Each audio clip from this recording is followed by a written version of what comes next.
តោះចឹងមកយើងទៅដោះស្រាយចំណោទរបស់យើងតាក់ទងជាមួយនឹងការរករបាយការណ៍លក់ទំនិញអញ្ចឹងនៅក្នុងតារាងយើងតាក់ទងដល់វគ្គដែលយើងប្រើបានទី Excel អ្វីបងត្រូវគិតគឺទី1បងមើលតារាងដែលយើងបញ្ចូលទំនិញតើក្នុងតារាងនេះមានទំនិញខ្លះទី1ហើយការបញ្ចូលទៅអត់ដូចកន្លែងនេះយើងប្រើ custom ថាមអក្សរកន្លែងយើង format ទៅរៀងទៅបន្ទាប់ពីយើងមើលយល់ហើយយើងមើលសំណួរដែលគេចោទសួរអញ្ចឹងដោយសារខាងក្រោមមាន note រង្វាន់ហើយអត់អីទេពេលដែលយើងរៀនដំបូងមានការចំណានមកលើក្រោយយើងដោះស្រាយខ្លួនឯងហើយអញ្ចឹងសំណួរនេះគឺសួររកប្រាក់ចំណេញក្នុង1ហិកតាឬគេហៅថាប្រាក់ចំណេញក្នុង1គីឡូឬ1បរិមាណដោយសារຂະຫນាតទឹកជាឯកតាតើទេអញ្ចឹងសួរដូចហ្នឹងទៅពេលទី2ចំណូលតើចំណូលចំណេញមានប្រមាណចំណាយវាបានប្រមាណហើយចំណេញឬក៏ខាតនៃចំណេញរបស់យើងណាអញ្ចឹងនៅក្នុងការដោះស្រាយនៅក្នុងការរកប្រាក់ចំណេញក្នុង1ហិកតាឧទាហរណ៍យើងទិញគីឡូទិញទឹកសក់1គីឡូគឺតម្លៃដើមប្រហែល2000លក់ចេញវិញប្រហែលអញ្ចឹងបើយើងគិតទៅគឺឃើញ1គីឡូចំណេញប្រហែលបង500ហ៎អញ្ចឹងអា500ហ្នឹងយើងដឹងស្រាប់ហើយគឺយើងត្រូវការប្រើឲ្យធីដើម្បីកណែឬចាប់តម្លៃណាមួយពី sale ឬក៏ជួបរបស់យើងមកអនុវត្តមិនមែនយើងឆ្លើយដាក់500ចូលក្នុងហ្នឹងតែម្ដងទេអាហ្នឹងអត់អីអត់ត្រូវណាតើអត់ត្រូវទេអញ្ចឹងមើលថាកន្លែងហ្នឹងបើយើងវិភាគទៅគឺខ្ញុំដាក់ខាងក្រោមហើយដើម្បីរកចំណូលចំណេញក្នុង1ហិកតាគឺយើងអីតម្លៃលក់ដកតម្លៃដើមអញ្ចឹងយើងដាក់សញ្ញាស្មើចាប់5នាទីយើងយកតម្លៃលក់ហើយសញ្ញាដកតម្លៃដើមបើខ្លាចខុសទេ Excel បើខុសយើងលុបចេញទៅណាយើងគិតថ្មីទៀតហើយជួរហ្នឹងយើងកែនេះកន្លែងហ្នឹងជួរនេះកែនេះកន្លែងហ្នឹងដែរអញ្ចឹងអត់ចាំបាច់ទៅធ្វើការវាយរូបមន្តម្ដងទៀតទេបងដាក់ម៉ៅទៅលើរូបមន្តខាងលើហ្នឹងអូសវាមកអាហ្នឹងករណីជួរដូចគ្នាណា auto fill ថាពេល auto fill ទៅវាធ្លាក់មកមួយកម្មនេះមកមួយកម្មរហូតដូចនេះដែរតើឥឡូវចំណូលវិញម្ដងតែតើការលក់ដូរចំណូលគឺបានមកពីការលក់បើយើងលក់បានប្រមាណគីឡូហ្នឹងយើងចំណូលសុទ្ធតែអត់តាន់ផាត់ចំណាយចេញណាអញ្ចឹងឧទាហរណ៍ទៅសក់1គីឡូយើងលក់បានតម្លៃលក់គឺ2500បើយើងលក់បាន2គីឡូគឺបាន5000អត់ទេណាបើលក់បាន20គីឡូអានឹងបងវិភាគមកទៅអញ្ចឹងនៅក្នុងហ្នឹងខ្ញុំណូតនៅខាងក្រោមសម្រាប់ចៅ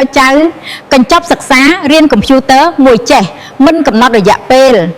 free រៀនអង់គ្លេសដោយឥតគិតថ្លៃបើចៅរៀនកញ្ចប់សិក្សាអង់គ្លេសពីមិនចេះសោះរហូតដល់អាចនិយាយបាន free រៀនកុំព្យូទ័រដោយឥតគិតថ្លៃហើយទីតាំងសាលាស្រួលរកណាចៅនៅលើផ្លូវសូឡា371ស្ទឹងមានជ័យរាជធានីភ្នំពេញចៅចំនួនមានកំណត់ណាចំណូលគឺយើងយកតម្លៃលក់គុណនឹងអីអូខេអញ្ចឹងយើងស្មើតម្លៃលក់សញ្ញាផ្កាយរបស់យើងហើយនឹងបរិមាណយើងស្លេចមកអញ្ចឹងពេលដែលយើងបញ្ចូលតំណែងត្រូវណាកាលនេះទៅវាចេញអូតូយ៉ាងនេះប៉ុន្តែយើងបញ្ចូលខុសចេញទ្រុងvalue អីវល់ពេញហ្នឹងអស់ហើយអញ្ចឹងយើងអូមកទៀតសម្រាប់ចំណាយគឺលុយដែលចាយលុយដែលចេញអ្នកលក់ចេញលុយពីណាគាត់យកឲ្យបានពីគេពេលយកឲ្យបានពីគេគឺគិតតម្លៃអីបានគិតតម្លៃដើមអញ្ចឹងសម្រាប់ចំណាយនេះយើងយកអស់ប្រមាណគិតមួយតម្លៃដើមទៅអញ្ចឹងថាដើម្បីរកចំណាយគឺយកតម្លៃដើមគុណនឹងបរិមាណអញ្ចឹងយើងស្មើតម្លៃដើមវិញហើយគុណតម្លៃបរិមាណរបស់យើងមក enter រួចជាស្រេចដោយសារក្នុងហ្នឹងគឺយើងមានចំណូលចំណាយហើយអញ្ចឹងយើងប្រកាសជាអាចរកចំណេញខាតឃើញទេតាដើម្បីរកចំណេញខាតព្រោះយើងយកអាលុយចូលដល់លុយចេញមកវិញឃើញហើយបើលុយចូលធំជាងលុយចេញអានឹងសល់លុយ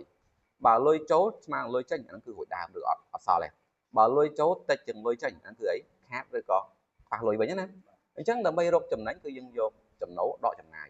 បើណាយើងស្មើចំណូលដកមកអីចំណាយរួចចុច enter មកអញ្ចឹងនេះឃើញចាក់ស្ដែងតំណែងគឺបែបហ្នឹងបើខ្ញុំចងហើយខ្ញុំចងនឹងគ្រូខ្ញុំចងត្រូវអត់បងរៀនវិភាគទៀតបើសិនជាខ្ញុំគិតថាឥឡូវថាតំណែងខ្ញុំដាក់20គីឡូមែនប៉ុន្តែខ្ញុំដាក់តម្លៃដើម2006វិញទិញចូល2006ហើយលក់ចេញ2005ឃើញខាតមែនខាតបាន100ហ៎អញ្ចឹងខាត100ទៅពេលតំណែងហ្នឹងពេលសរុបទៅគឺអត់ខាតអត់តំណែងទេតែចេញដកគឺអីគឺខាតតើទេអញ្ចឹងយើងខាតបាន2000តែពេលតំណែងដែលយើងកាន់ទៅឃើញលេខបូកឬឃើញអត់មានលេខដកគឺអីគឺចំណេញសុទ្ធតែសុទ្ធតែចំណេញរបស់យើងទាំងអស់នេះអានេះគឺគ្រាន់តែលុយខាតមួយទេអញ្ចឹងពេលយើងតែយើងកែខ្ញុំដាក់2គីឡូវិញណាបើយើងដូរតំណែងដូរតម្លៃណាមួយក្នុងតំណែងរបស់យើងអាជួរដែលយើងចងរូបមន្តវាអូតូអាប់ដេតតែប៉ុន្តែបើអត់អាប់ដេតបើថាយើងចងរូបមន្តខុសអាហ្នឹងទៅតងការរៀនវិភាគអូខេចឹងនេះគឺជាការកែ